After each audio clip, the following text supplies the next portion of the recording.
Hi everyone, I'm David Fisher, and this is Presidential Chronicles, a series of books and videos on American history as seen through the lives of the presidents of the United States. This episode is from the life of Chester Arthur, and the focus is Start in Life. Chester Arthur's parents came to the United States in the early 19th century. His father, William, came over from Ireland. His mother, Malvina, came in from Canada. They met in the state of Vermont, got married in 1821. Now, his father, William, was a preacher, and he was a fiery preacher, particularly on the topic of slavery. William Arthur was an abolitionist. In the early 19th century, there weren't very many abolitionists, even in the North. For this reason, while he had some followers, he also was unpopular in a number of circles because he was unrelenting. He was not going to change his ways, so he was asked to move on. It's one of the reasons why the Arthurs moved a lot during his youth.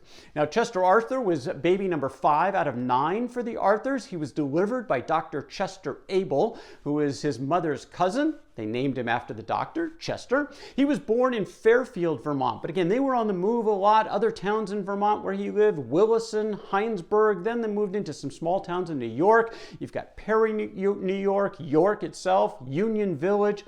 We don't know a lot about Chester Arthur's youth. We know he was sometimes called Chet. We also know that he went to the academy in Union Village for his early schooling.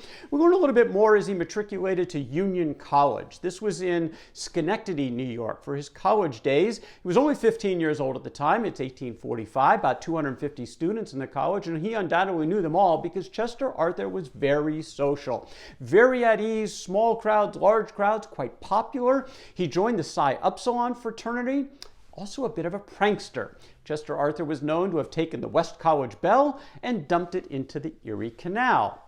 Did fairly well academically. He became the president of the Delphian Institute, which was the lead debating society on campus, and many of his addresses were on the topic of slavery, and of course, he was in strong opposition.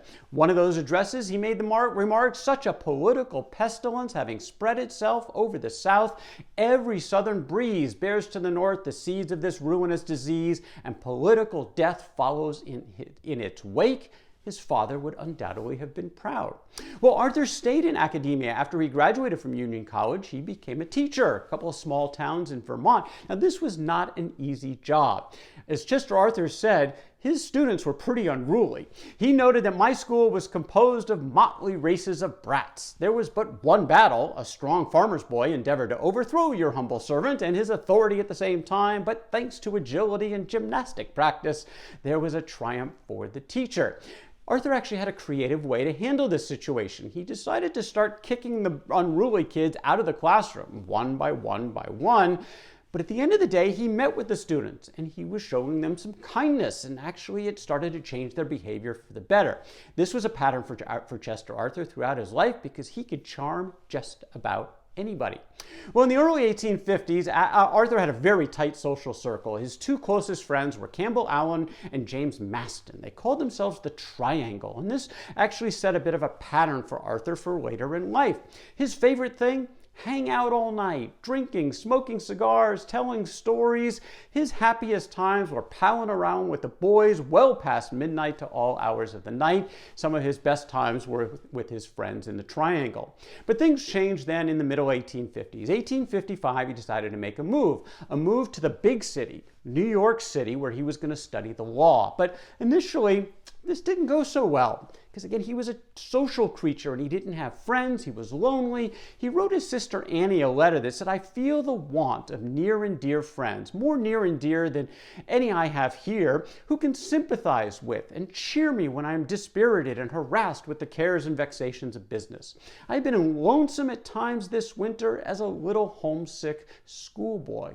Well, this lull was kind of brief because Arthur met people, he passed the bar, and he actually joined a law firm that was focused on civil rights cases. Again, something his father would have been proud of. And many of those were very interesting and important cases, including one where Arthur actually had the lead. Most of the time, Arthur was at his best behind the scenes, doing all the research, preparing the cases.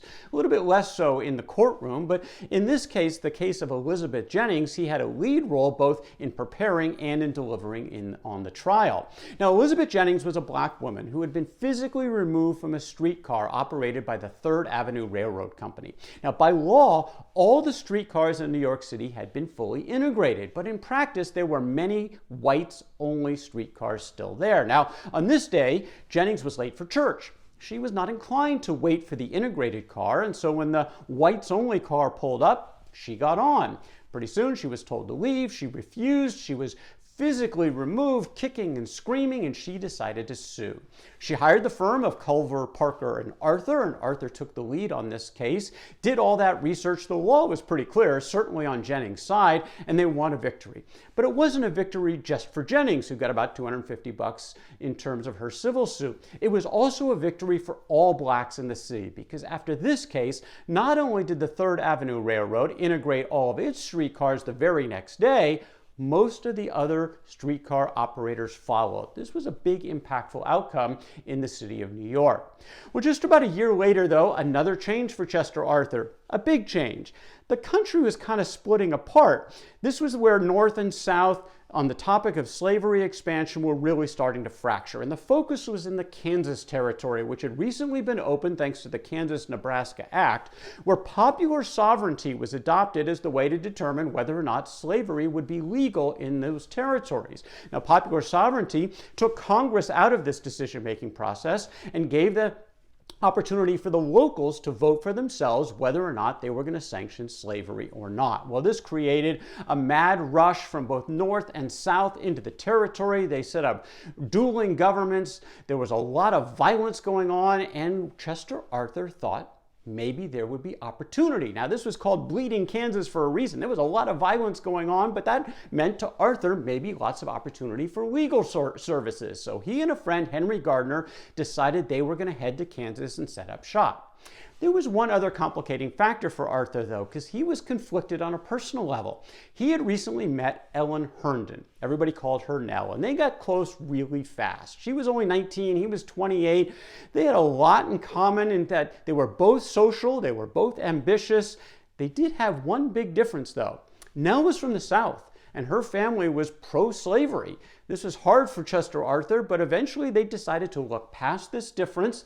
They got together, and in fact, they got engaged less than a year after meeting.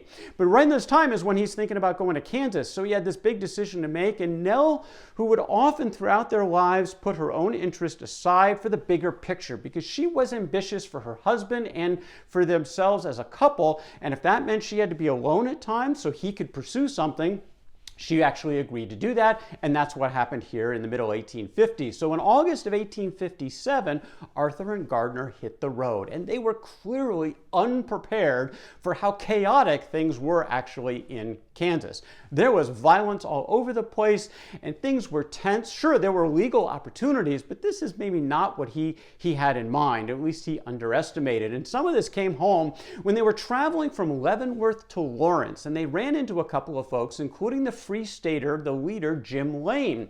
Well, Lane was shocked to find that Arthur was unarmed, and Arthur did not have a revolver with him, and so Lane lent him a spare of his, and he gave him a warning. Keep it with you at all times, and keep it loaded. Well, Arthur tried for a few months to make the transition in Kansas. Wasn't going very well, and he took the first opportunity, frankly, to get back to New York. Now, this opportunity was predicated on a tragedy. Nell's father, Captain William Herndon, had been in the U.S. Navy for 30 years.